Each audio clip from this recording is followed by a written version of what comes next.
I'm angry. It's like, and it's not that I'm grumpy or yelling or doing something. It's that I have resting ass. Kody's always been kind of intense, even when he's just talking seriously. He tends to have this face. Ooh, I call it his murder face. I hate it. In a polygamist family built on rigid fundamentalist values, the leader pretty much defines the whole operation. If Mary and Janelle were constantly at each other's throats, Kody was supposed to be the one who stepped in to settle the chaos. When Christine butted heads with Robyn, it was Kody's responsibility to act as the great mediator. And if Robyn had her doubts about how the family did things, then yes, it was Kody's job to either reshape the whole family's parenting style or help Robyn's kids adapt. Basically, whatever kept the household from imploding fell squarely on Kody, because that's how the entire structure was set up from the beginning. That's why I can still scrape up a bit of grace for the OG 3 wives. They were playing by rules they didn't write. Even Robyn gets, maybe 0.004 ounces of sympathy, just enough to measure. But now that it's down to a monogamous setup, Robyn's on her own. Grace? Yeah, that's one thing she shouldn't expect any more of, not even a shart. We've got so much to dive into today, so let's not waste any time. Let's jump straight into it. Hey everyone, what's up? It's Elena here, and welcome back to my channel Reality Nexus X.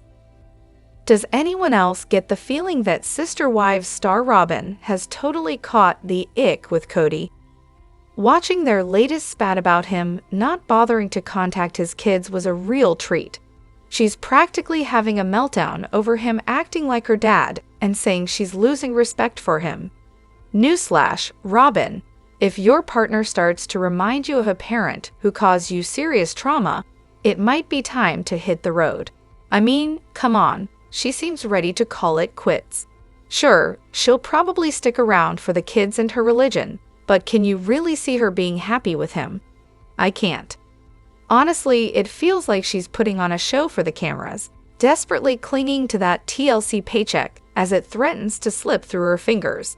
And let's not kid ourselves, she's definitely tuning into the gossip online. Her comments about his scary murder face.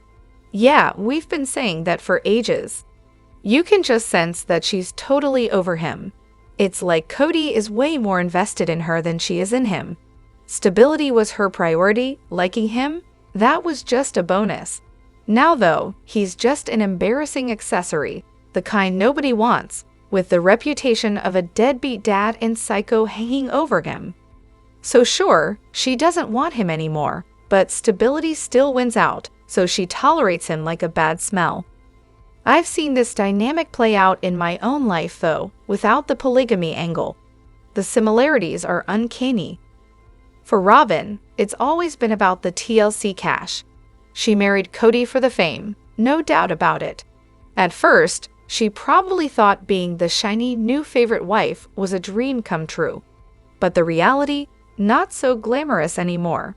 The fans have turned on her, and Kody's antics have driven the other wives away. Let's be real, Robyn has been in this for herself and her kids since day one. She used Kody and the whole family as stepping stones to get what she wanted, an ego boost, fame, and a nice life without having to lift a finger for over a decade. Talk about a sweet deal. Now that she's feeling the ick, it's because she senses her gravy train is about to derail. Kody and the family were always just tools for her. It's clear she doesn't give a rat's behind about Kody or his relationship with his kids. Everything we've seen this season is just a last-ditch effort to save face and keep the money rolling in for a little longer. It feels like we're witnessing Robyn's media exit strategy unfold. Kody's the villain now, not her. I wouldn't be surprised if she's angling for a spin-off with her kids to keep that cash flow going. I just rewatched the latest episode, and all this chatter about the PDA really caught my attention. Seriously, are we shocked that two middle-aged, engaged adults are holding hands and sharing a smooch? It's not exactly breaking news, right? The girls were saying it's weird to see their mom being affectionate, but after 20+ years, I can see how it might throw them for a loop. I mean, my sister and I used to jump in between our parents whenever they kissed, and we were just your run-of-the-mill nuclear family. It's not exactly scandalous. I get that it's easy for me to say since I'm not Christine's daughter, but honestly, I don't see what the big deal is. I'm watching the episode right now, and I'm just feeling meh about it. However, I do recall my own experience with my mom dating. Her PDA was downright cringeworthy. Then she met my stepdad, and honestly, she managed that whole situation way better around me, and I really appreciated it. I loved him, but let's be real, I didn't need to see them making out. But again, I'm not in Christine's daughter's shoes, so to me, it all seems pretty normal. Why does Sister Wives star Kody want to reconcile with Janelle if he claims he didn't love her? Sure, the finances are a big deal, but come on, how can he act surprised that Janelle isn't interested in getting back together? It's honestly embarrassing to even try to make sense of his behavior because nothing he says or does adds up. I can't help but think that Janelle still has some belief in their relationship, and Kody is just trying to exploit that to keep her around. After all, if he can keep her in the fold, she's not going to come after him for money, like she is now, with her requests to be bought out of Koyo Pass. It seems like it's all about what's best for Kody, as usual. Doesn't anyone else think we need an official Sister Wives star Janelle or Kody breakup scene? A final, dramatic, this is really over discussion would be perfect. Christine got one, and Miri has had her fair share too, several times, in fact. Plus, given that the show seems desperate for content, it would be a missed opportunity not to do it, right? Or am I just imagining things? I get that Janelle is conflict avoidant, so drifting away is definitely true to her character. That's probably driving Kody crazy though, since he thrives on conflict. Honestly, I think what she's doing is spot on. If Janelle is as religious as she claims, she's technically still married to him for eternity, unless she gets a release. In their faith, all earthly problems are forgotten once they reach the afterlife, so maybe she's just biding her time. If that's the case, she might still want to be sealed to him. But let's be real, Janelle is likely really struggling with being discarded by Kody. That tough exterior? Total front. She was married to him for 30 years and has 6 kids, so of course, she's hurting inside after he just up and abandoned them. She's probably feeling a mix of shock and betrayal. There's clearly some past trauma there, maybe from childhood, leading her to disassociate and avoid conflict as much as possible. Janelle is secretly mourning the loss of her marriage and the fact that her kids no longer have a present father. She still talks about how she and Kody had great talks and how she misses that connection. It's not just about the relationship, she's losing a friend too. We're wrong to believe that her stoic, I don't really care persona means she's fine. She's hurting. And now, with the loss of Garrison, she probably wishes she had Kody to lean on. He'd be the one who understands her pain. Sadly, he hasn't even been there to support her through the loss of a son and brother. I genuinely believe she still loves Kody deep down and is just struggling to make that official. Rewatching the Mykelti wedding arc is a whole experience, and wow, Tony is the definition of cringe. Seriously, he's the most camera-hungry person I've seen on this show, and that's saying something. The entire episode is just full of awkward moments, and I needed to vent about it. First off, the suggestion to get a loan for the wedding? Gross. Then there's the whole situation with him showing up to wedding dress shopping. Talk about thirsty. His behavior during the wedding itself was just embarrassing. And let's not forget Kody's reaction to Tony wanting to be involved in the dress shopping. He was like, I don't understand why Tony wants to be part of this. Hello, this is coming from Mr. I picked the dress. The irony is just too much.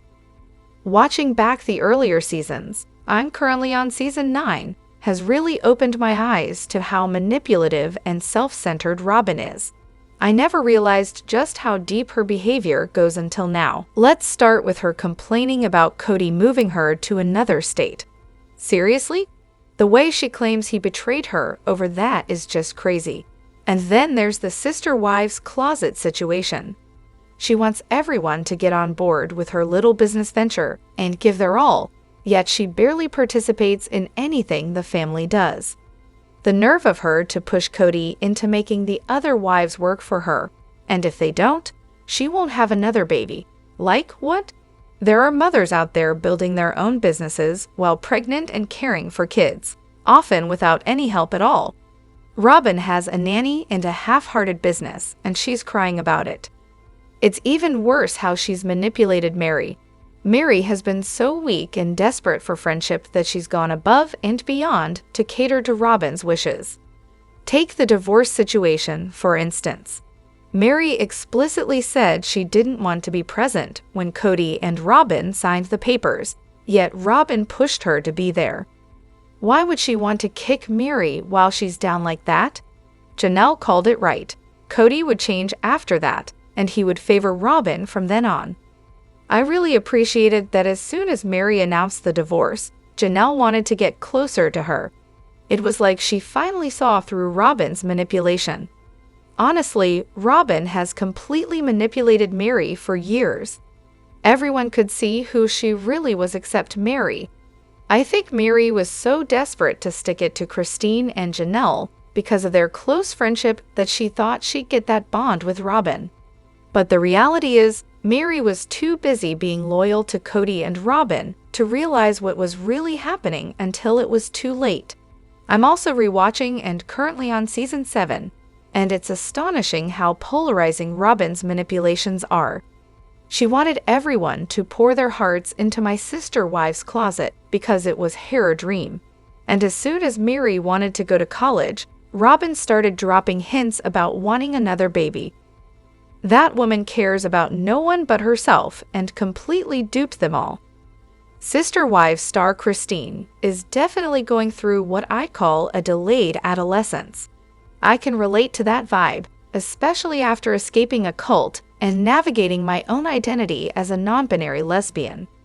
My first relationship was a whirlwind that ended in just 2 months, thankfully, because the person turned out to be the craziest choice I could have made, putting those cry bros to shame in the emotional instability department. I'm honestly worried for Christine, but I believe she's smart and will figure things out. It's entirely possible that the other wives might go through their own awkward phases as well. My therapist has said it's a normal part of adjusting to their circumstances. I say this with love, of course. I'm a fan of all the ladies because I know firsthand how being in a cult can mess with your personality and lead to some pretty dysfunctional coping mechanisms. The 3 original wives have spent nearly 30 years with a man who claims to have never loved them. So while it's definitely cringeworthy to see Christine moving so fast, looking at wedding venues before she's even engaged, it's also refreshing to see her genuinely happy. Let's take a moment to remember some of Sister Wives star Kody's most ridiculous analogies for why his marriages are failing and the problems he faces. It's almost impressive how creatively he dodges blame. Here are a few gems. Shipwrecked at sea. He talked about riding the waves only to crash the ship, because, of course, that's how relationships work, right? Standing on a burning bridge with torches. Because nothing says, I'm handling this well, like comparing your life to a disaster waiting to happen. Getting kicked out of his club. This one really drives home how he sees marriage as some sort of exclusive fraternity instead of a partnership. Gossip killed the family. Yep, because if it weren't for all those pesky rumors, everything would be just fine. God caused all of this. Blame it on a higher power. That's always a classic excuse. Never saw the big picture. Apparently, his entire life has been one big misunderstanding.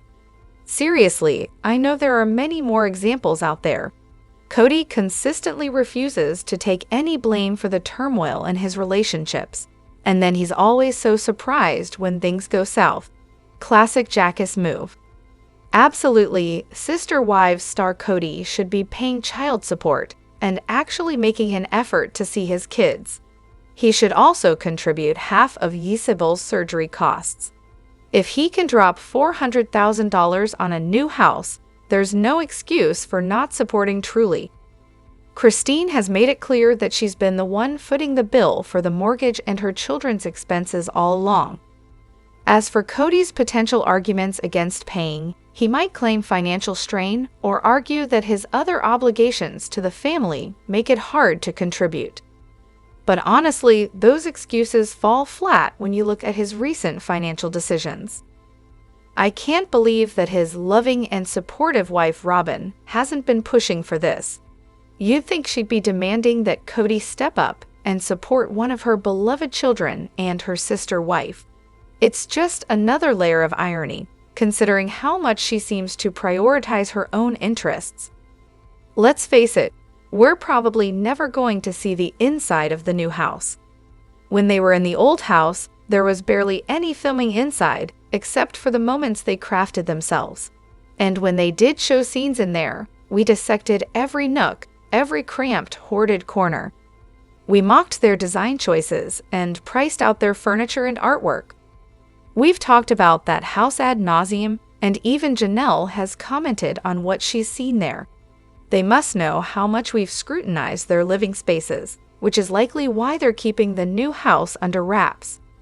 I genuinely believe they don't want us seeing too much because they're worried about the family's finances being picked apart and the inevitable negative reviews of their questionable aesthetic choices. Remember when the mansion went up for sale and the pictures leaked? It felt like Christmas came early. There's just no way they'll allow us to peek inside the new digs. From now on, it looks like we're stuck with outside shots and confessionals in their cars. Gone are the days of the Brown family's purple master bedroom or those glamorous convertible shots of Kody and Robyn. Honestly, the show is so far behind at this point that I doubt it will even last long enough to catch up. Who knows? The new house could end up being foreclosed on before we ever see it on screen. I just rewatched an episode where sister wives star Kody and Miri reminisced about their wedding day. He even sang a song to her, and when she asked him to sing it again, it was such a sweet moment. You could really see the love between them, which makes it all the more shocking to hear him claim now that he never loved her and that it was just out of obligation. Honestly, I don't have anyone to discuss this with personally, so here I am venting. It's like Kody's trying to play this "you can't fire me, I quit" game to save face. Someone just needs to pat his little bald head and send him to bed without dinner until he stops his little temper tantrum. It's wild how in those early seasons, he was so supportive and protective of the wives. Now, he feels like a completely different person. I think he's comparing everything to the obedience love he has for Robyn. If it doesn't fit that mold, he seems to think he never loved the others at all. I can totally see him backtracking during the tell-all when he hears his kids and wives' reactions to his "I never loved them" comment. He'll likely say something like, "No, I love them, but I wasn't madly in love," or "I wasn't in love, but I still cared about them." It's all about downplaying his words, and honestly, he needs some serious help because his comments are really hurtful. Now that Sister Wives star Kody's church is officially calling it abandonment and outright saying he was a bad husband, how many more signs does he need to realize it's him? He is the problem. His wives, his children, his church, and even the viewers who watch him on TV. How can he think everyone else is wrong? Kody seems to believe that polygamy means collecting wives like cattle. He treats it like he can just breed them and fulfill his duty as a husband without having to care about their happiness or security. He found Robyn and finally figured out what love means, but in doing so, he abandoned the original 3 wives. He was just waiting for them to leave because he couldn't do it himself. Now he's heartbroken that his family is shattered. Let me know what you think in the comments. Don't forget to hit that like button and subscribe to my channel.